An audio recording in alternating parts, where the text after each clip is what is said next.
lay out your thesis with regards, let's say, to Marxism and postmodernism. Let's start with the woke warpath. Lay out what you see as the philosophical underpinnings. Where are we with the philosophy of the radical left?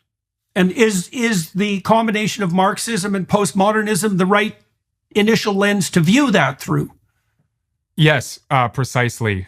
So I'll try and keep track of the things I want to explain here. And because I first heard you use the term yourself, Dr. Peterson, of postmodern neo-Marxism. And I remember thinking the first time I heard it, well, that makes no sense. Postmodernism is post-Marxism. How could it possibly be that these two things have combined?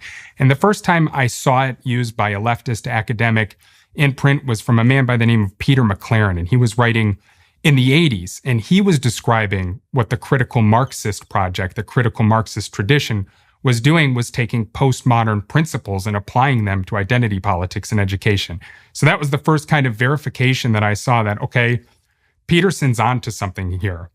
To your question about what is at the core of Marxism, this is one of the things I'm most proud of with the queering of the American child. I didn't delve too much into it in the woke warpath because I don't think I understood it at that level yet.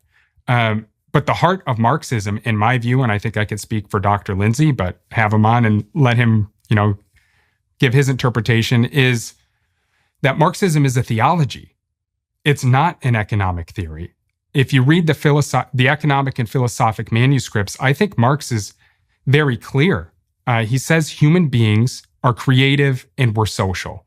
Now, I'm a pretty plain guy. I'm not an academic. I have no special training. I still don't consider myself a writer.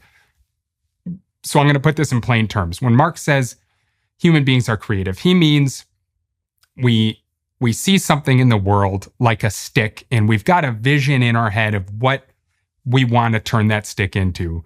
We've got a vision in our head of what we want the world to look like. So maybe I want to make a spear. I grab a sharp rock, I start cutting away at the stick, I whittle it away, I slowly match what's in my head to the physical reality of my world. That's what Marx meant by humans have a creative nature. And in that, the deeper meaning of that is that when we look into the world, we see ourselves reflecting back at us. We see our creativity, our subjective thoughts, the vision of my spear objectified in the real world. And what he said is we look out into the world we're humanizing with our creativity, and it reflects back our human nature, and we see ourselves as gods, essentially, is what it comes down to. Marx said our species being is also social. That's our spiritual species property, to use his own terms. And what he means by that is we're not born in the world alone. We're not born in a vacuum. He said the tradition of all dead generations weighs like a nightmare on the brains of the living. Meaning we're born into a world that's already been humanized. We're born into a world where other people have used their creative potential to transform the world into their vision. So in a sense, our the burden of what has been. Right. Yes, exactly. And do a little hand gesture. And right. And a cackle, an evil cackle that curls your spine. Right. And what freezes the blood of small children.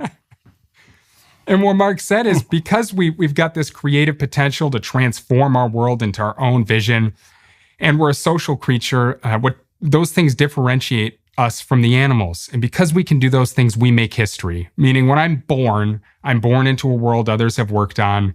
They've already transformed nature. If I'm born in a primitive tribe, I'm not going to be going and creating a spacefaring civilization.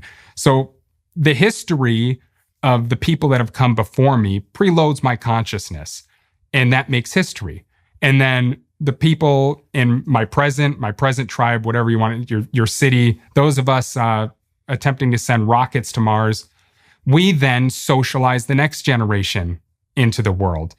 And Marx's whole theology is the idea that we can arrest this process of history.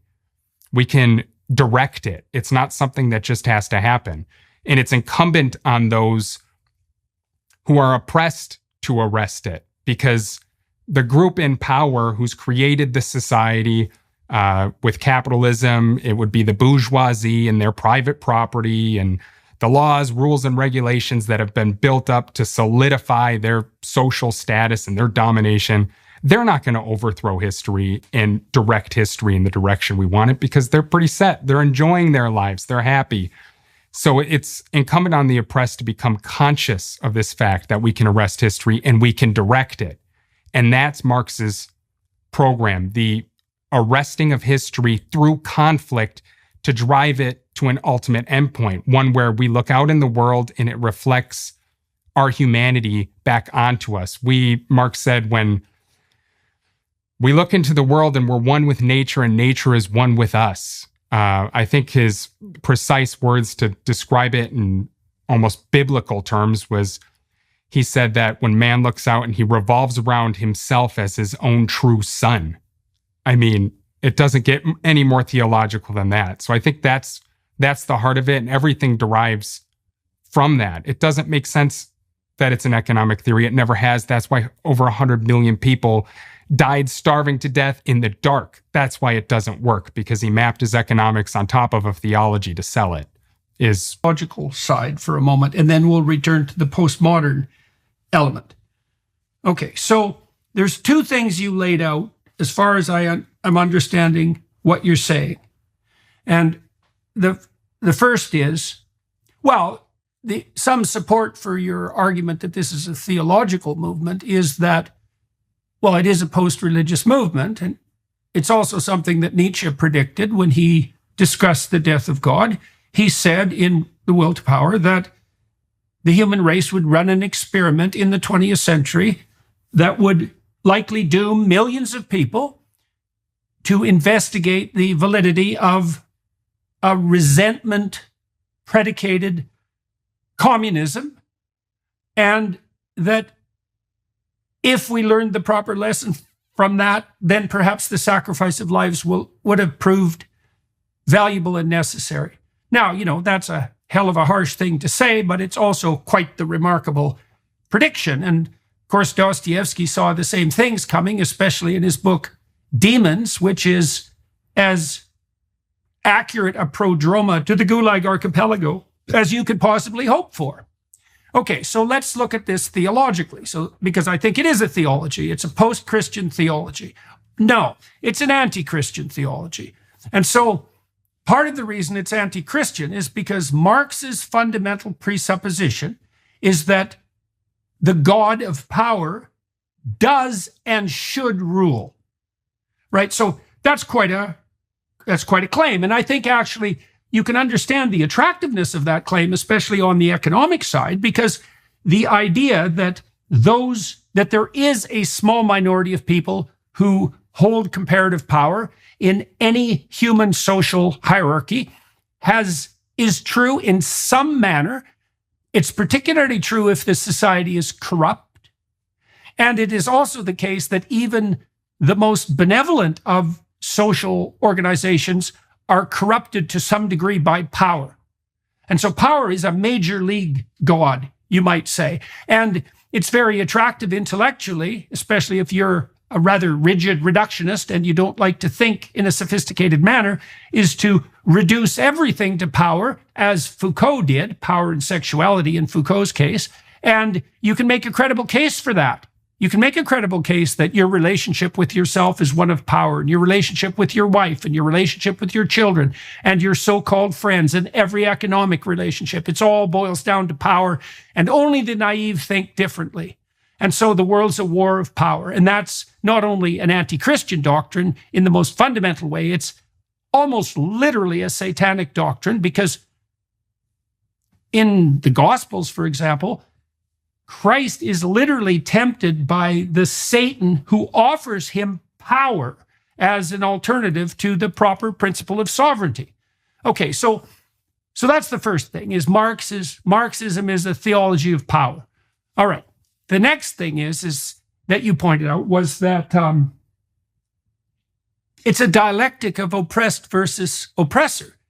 And so that's also interesting theologically, because the story of Cain and Abel is an oppressor versus oppressed theology. And the spirit of Cain is the spirit of the resentful oppressed who rebels against the, what would you say, the upward striving individual who makes the proper sacrifices, destroys him, and rebels against God, pridefully and deceitfully. Right, so that's another theological element. Now, the Marxists would say, well, religion, Christianity is the opiate of the masses, and perhaps Cain, under the sway of the Lucifer, who's regarded as an admirable rebel by the Marxists, including Marx, is the upholder of the proper revolutionary spirit. But it's certainly the case that the notion that existence itself, history itself, all relationships are a battleground of power between the oppressor and the oppressed is central to Marxism as far as I'm concerned. It's not a Marxist idea in and of itself, but it's central to Marxism.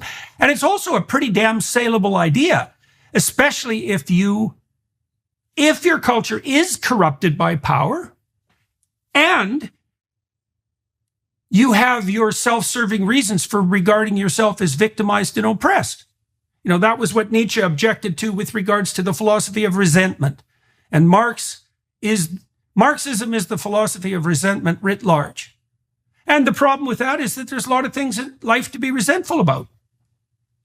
Right? So it's easy to sell. It's a doctrine that suits the